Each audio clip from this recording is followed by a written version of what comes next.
गणेश चतुर्थी व्रत की पौराणिक कथा।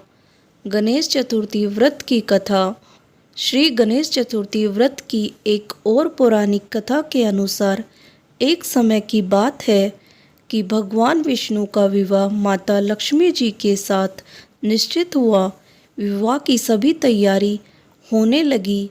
सभी देवी देवताओं को निमंत्रण भेजे गए, लेकिन भूलवश गणेश जी को निमंत्रण देना रह गया था। इधर भगवान विष्णु की बारात जाने का समय आ चुका था। सभी देवता अपनी पत्नियों के साथ विवाह समारोह में शामिल होने को आए, परंतु सभी देवी देवताओं ने देखा कि गणेश जी कहीं दिखाई नहीं दे रहे हैं। तब उन सभी ने आपस में चर्चा की कि क्या गणेश जी को नहीं न्योता दिया गया या गणेश जी ही नहीं आए हैं। सभी को इस बात पर बहुत आश्चर्य हुआ।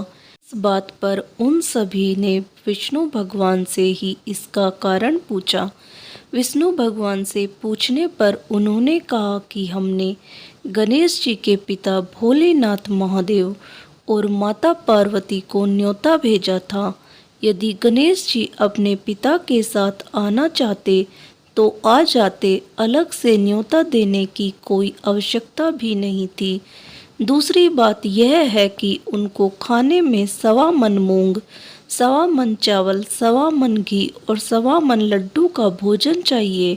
यदि गणेश जी नहीं आएंगे तो कोई बात नहीं, दूसरे के घर जाकर इतना सारा खाना पीना अच्छा भी नहीं लगता। इतनी वार्ता कर ही रहे थे कि किसी एक ने सुझाव दिया, यदि गणेश जी आते तो उनको द्वारपाल बनाकर बैठा सकते थे कि आप घर की याद रखना। आप तो चूहे पर बैठकर धीरे धीरे चलोगे तो बारात में बहुत पीछे रह जाओगे।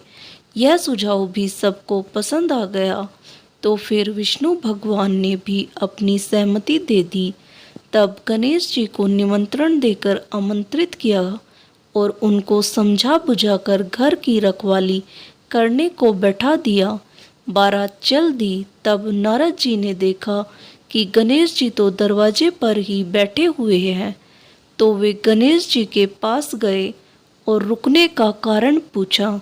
गणेश जी कहने लगे कि विष्णु भगवान ने मेरा बहुत अपमान किया है।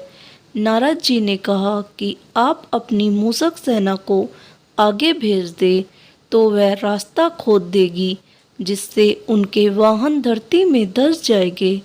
तब आपको सम्मान पूर्वक बुलाना पड़ेगा।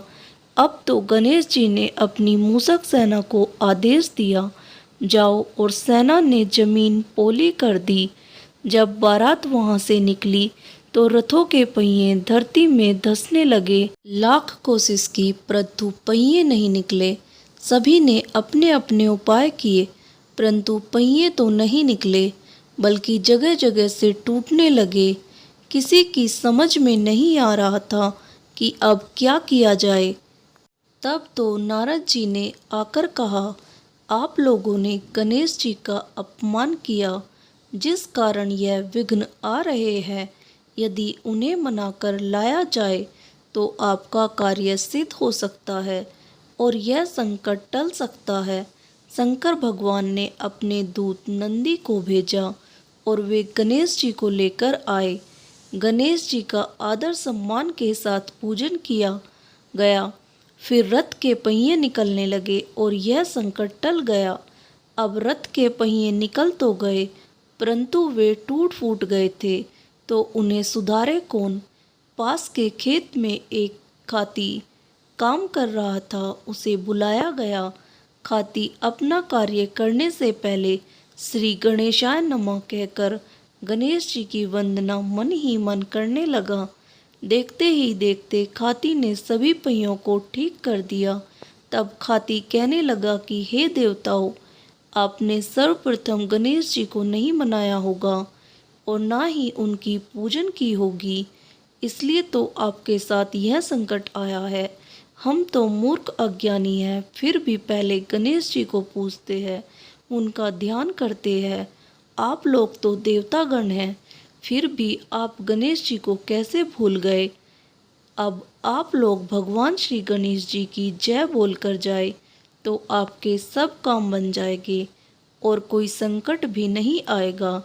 ऐसा कहते हुए बारात वहाँ से चल दी और विष्णु भगवान का लक्ष्मी जी के साथ विवाह संपन्न करा के सभी सकुशल घर लौट आए हैं। हे गणेश जी महाराज, आपने विष्णु को जैसो कारस सारियो ऐसो कारस सबको सिद्ध कर जो।